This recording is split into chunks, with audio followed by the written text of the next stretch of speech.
So, bakit na-postpone yung PBA All-Star Game sa Davao del Norte?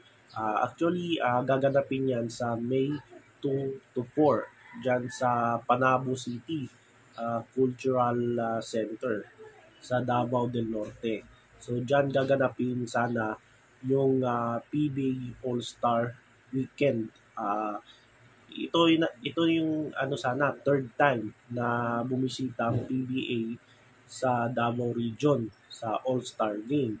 Yung dalawa ay ginanap noon sa Digo City. So ngayon sa Davao del Norte naman gaganapin sana yung PBA All-Star Weekend. So bakit na-postpone yung PBA All-Star Game? So babasahin ko yung balita ng Tiebreaker Times. So shout out dito sa Tiebreaker Times.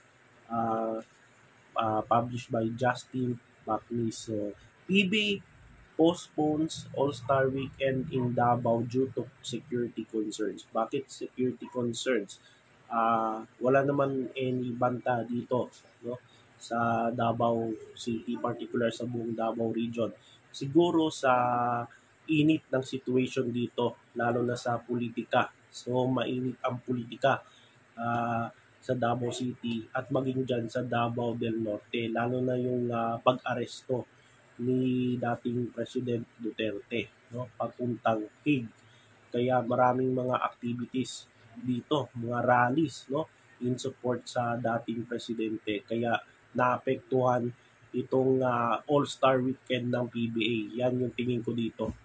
So, PBA postpones All-Star Game Weekend in Davao due to security concerns. So the Philippine Basketball Association is postponing its All-Star weekend in Davao due to the growing security concerns in the province.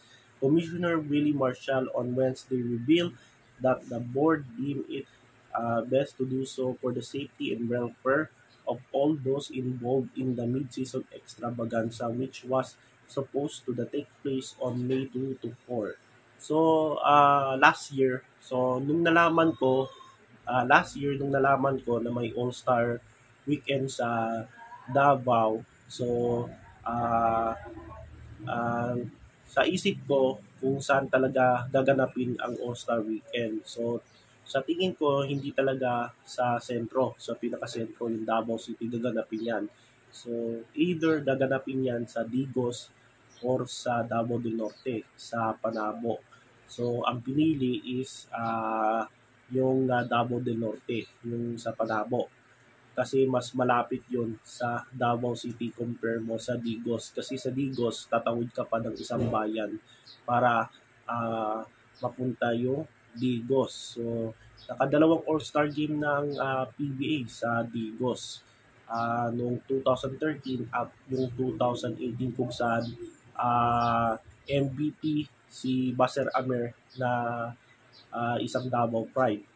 At sa Digos, kung saan ay baluarte din ito, no? Galing diyan yung si Scottie Thompson, yung probinsya niya Davao del Sur. So, ang alam ko sa Padada to. So, Padada, Bansalan, Agonoy, malapit lang yan sa Digos City. Kung diyan gaganapin sana yung All-Star Weekend sa Digos City. So, represent diyan si Scottie Thompson.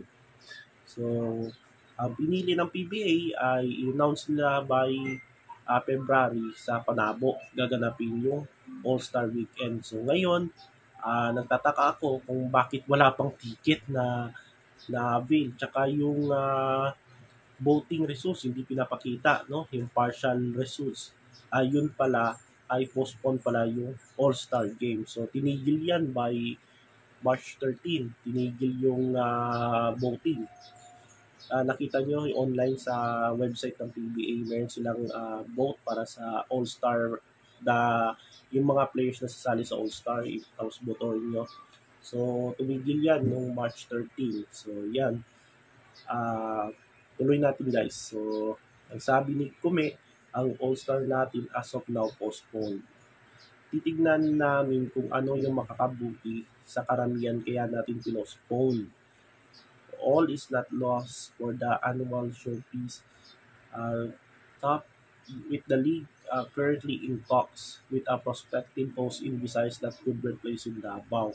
So ang tanong dyan, tutuloy pa kaya yung All-Star? Kasi na-postpone na dito sa Davao. At saan ba gaganapin at kailan yung All-Star Weekend ngayong 49 season. So, isa sa potential host ay yung Visayas kasi back-to-back na yung Visayas na nag-host ng All-Star. Yung una sa Iloilo at yung pangalawa ay sa Negros. So, baka dahil wala ng Davao, so possibly ay itong Visayas, no? O sa Cebu ba, sa Iloilo ba, o sa Dumaguete ba. So, yan, titignan natin, no? Yung update dyan. According to Marshall, the All-Stars could be canceled altogether if discussion do not materialize. So, sabi niya, tingnan natin kung maayos. Pag hindi, na within 2 weeks or after Holy Week, baka makancel yung All-Star natin. So, matutuloy kaya yung All-Star ngayong season ng PBA. So, tingin ko hindi na, no? Parang hindi na. So, next season na ito. O baka next year pa, no? So, kung mag-All-Star sila by June, baka ano yan, baka hindi na. Kasi ang All-Star game ngayon, ang maglalaban is magbabalik yung PBA All-Star versus RSJ, ibig sabihin yung Rookies of Commerce Juniors, kakalaban yung mga veterans ng PBA All-Star. So, ngayon, pag magkaroon ng All-Star sa June, baka magbago yan. It's either PBA All-Star versus Gilas Pilipinas. So, pag yan, sa totoo lang guys, pag PBA versus Gilas, boring guys, no? Sa totoo lang, boring talaga yung laro. At saka, alam naman natin kung sino mananalo. Parang, ipapanalo dyan yung Gilas. So, wala rin. Hindi rin maganda. So, tingin ko hindi maka-cancel na itong All-Star. So, wala ng All-Star this season. Likely sa June pero PBA versus Gilas na yan siguro. Tapos, ang host sa Visayas or baka sa Manila na lang. Yun.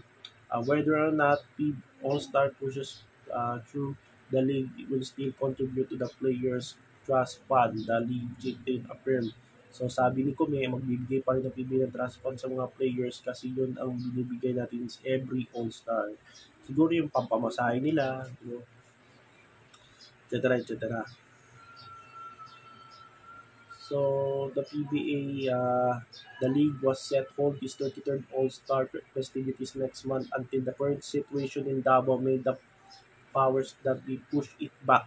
So pwede pang magbago, no? Yung desisyon baka dahil na-postpone, pero pwede pang reschedule na lang. Baka sa Davao uli igaganapin yung All-Star kapag okay na yung situation. So yan, abangan natin yan guys, no? Tapos sa All-Star kasi 2-day yan eh. Tapos meron silang ball tour, mga activities yan, ball tour, mga basketball clinic, etc. etc. Yung mga meet and greet with the fans. So, yan yung mga festivities ng All-Star aside sa All-Star game at sa mga 3-point contest, etc. etc. So, yan. So, PBA sa All-Star na gaganapin sana sa Davao ay cancel. So, ano masasabi nyo dito guys? So, yan. Postpone yung PBA sana, no? Nagaganapin sa Davao del Norte. So, yan. Abangan natin kung itutuloy ba nila yung All-Star. Tingin ko malabo na kasi June ay parang yung June playoffs na, no? Tsaka June. Tapos kung gaganapin nila sa July, ay baka mag-practice na yung Gilas kasi malapit na rin yung FIBA Asia Championship. So, yun. Tapos, kung next season naman, kasi next season ay sa October, yung opening. pwede siguro mag-All-Star sila by November. So, yan. So, tignan natin kung itutuloy ba nila yung All-Star Weekend or hindi. So, yan. So,